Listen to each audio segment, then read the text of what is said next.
Welcome back. As we have promised at the beginning of our program today that we are going to talk about the Egyptian-Chinese cultural ties. And to shed light about that, we are very much delighted to have with us in the studio Ms. Nesreen Sharkawy. She is member of the Egyptian Friendship Association in Hong Kong and the marketing manager of Dragon Boat Egypt, which is a water sport, a Chinese water sport that Ms. Nesreen will tell us more about. Well, first of all, Nesreen, I'd like to ask you about studying Chinese, because I understand that actually you graduated from the Faculty of Languages from which you studied Chinese in 2009. So why did you choose Chinese? Actually, because from beginning, I would like to study language like Japanese, Chinese. So I went to Cairo University, Faculty of Art Chinese Department. It was wonderful because we were only 20 student in the class, so it was like a private class. It's not only like other colleges. So I joined them, and after graduation I got one scholarship in Beijing Language University. I studied there for 1 year, so it was an amazing experience too. Tell us more about your experience in China, Ms. Nesreen, and what attracted you more about the cultural activities there. How you were attracted to it? At beginning, when we were studying here, it was just in the books, and we studied the history and the culture of China. But when we went there, from beginning, everything everything is different. Seeing everything like Chinese symbols and characters in the street. And even the language is different than the English and the Arabic. Yeah. You know, the most difficult language all over the world, the Arabic language, and the Chinese language. So at beginning, it was a little bit difficult to us to stay there, but later on, we feel them like they are very friendly. And the teachers there, the students with us in the class, I didn't feel that I'm a foreigner. It's like I'm in Egypt also. I feel the same thing. Yeah, I felt like I'm at home. Now, I understand also that you've entered several Chinese singing competitions in 2007, 2008. First, how did you join these competitions? And tell me more about that experience. Actually, every year we have singing competition from Confucius Institute. They give us the opportunity to Ain Shams University and Cairo University and a lot of universities. So if you would like, and if you'd like to participate in singing. So as when I was young, I usually sing in the school also. So I take this chance, and in 2007 I got the third rank. And 2008, the third rank of the singing competition. So it was like amazing thing, because if you got the first rank, you can travel to China. And the second and third rank, it's another opportunity. So after graduation, I had the opportunity to travel to China, and I stayed there for 1 year. It's amazing to sing a Chinese song, because it's a little bit difficult at the beginning, but because you believe that your sound is good, so and your voice is good also. So, but singing in Chinese, Nesreen, that's quite interesting, because the Chinese language is quite difficult, and not only talking but singing as well. How did you do that? Actually, our teachers in the university, they teach us how to, because we have practice vocalize and also the pronunciation of the things. When you say like some like in the song, you should listen to the song a lot, the Chinese, and try to sing it like them. So the judge in the competition, the most important thing that they are feeling that you are singing Chinese, it's the accent should be like them. So this was the most difficult thing, but it was good. Now, is the music scale different than the Arabic scale? Is it because I understand we have the quarter of a tone and we have different scales in Arabic music than in Chinese? Did you have to study or learn a bit about the music scale in Chinese, or did you play it by ear? How did it work for you? Actually, I played by ear because my father is musician, so he was teaching us and playing the piano. And also last year I participated in opera house. There's a Chinese a big thing in the opera house, the singing competition, and I played on xylophone also. So it's only by ear.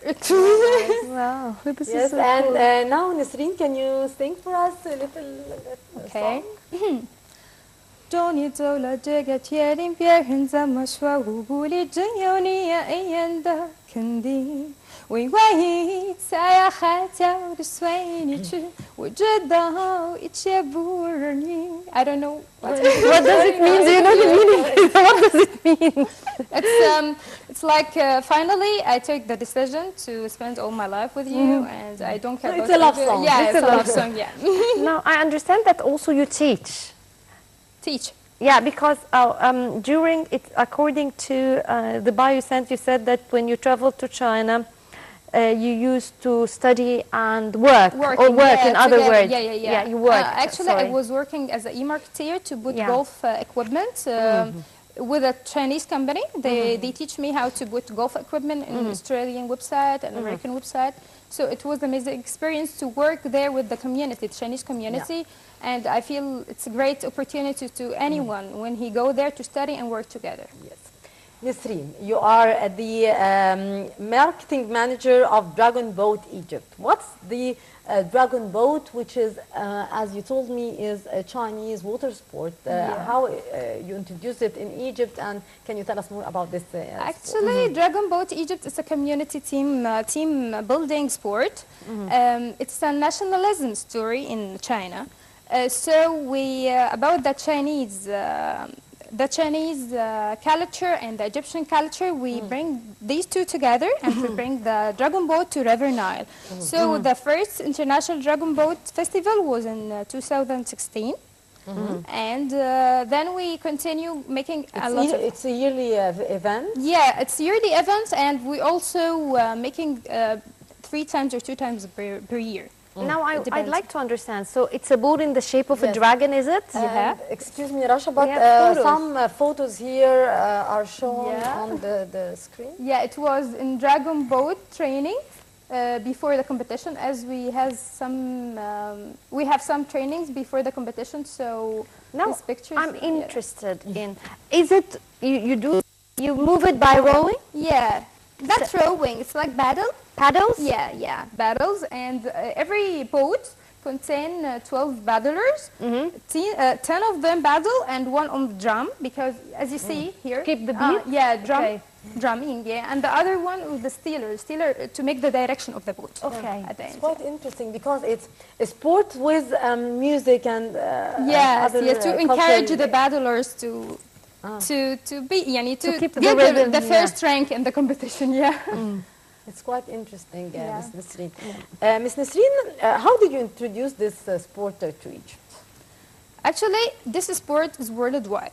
In Hong Kong, but it's not well known actually. At the beginning we cooperate with the International Dragon Boat Federation, and the China Embassy supported us in Chinese Culture Center, because this is a culture sport and it's very known in Hong Kong and India and a lot of Asian countries. So in 2016, Mrs. Mary Lai, Mr. Ihab Gouda, they brought the boat here in Egypt, and we were the first people to bring it here. And at the first time we make the event, the most important thing about this sport that you can bring teams from outside, so you can encourage tourism, sport tourism here in Egypt. So at the beginning we got teams from outside, and later on we are working in a team building to let all the universities, companies to know this sport, and it's very interesting. So people start to know it. Good. Now, finally, because we have a few minutes left, would you tell us a bit about the Egyptian Friendship Association in Hong Kong and the most important activities that you hold? Actually, most of activities related to the association, it's we bring teams to Egypt to make events and festivals, and we sent teams to China and Hong Kong. For example, we sent a handball men and women team to Hong Kong, and also Light and Hope Lufa Al Amal orchestra. Yeah, we sent them in Hong Kong also in 2017. Actually, also last month we sent the students from Egypt. They were dancing in Beitin Joy Dance, and they were amazing thing about changing culture. We are seeing here photos as well, Mr. Nesreen. Can you tell us about? Yeah, it's the Dragon Boat Feast. It was with Miss Mary Lai, the president of the association, and this also with the ambassador wife, and this is picture also in China in 2009. So it's usually related to the Egypt and China. Yes, as a member of the Egyptian Friendship Association in Hong Kong, what activities do you do in order to attract the Chinese and Asian tourists to come and visit Egypt? For example, Egyptian Association in Hong Kong, we supporting us in our Dragon Boat events. So this is the main thing about the Egyptian Friendship Association, to bring teams from outside and support our Dragon Boat here. So this is the most thing that we are making usually. Yeah, quite interesting. Now, tell us, in addition to that, what else are you doing? Like, tell us more about your life, your job. Actually, we have a Chinese magazine also.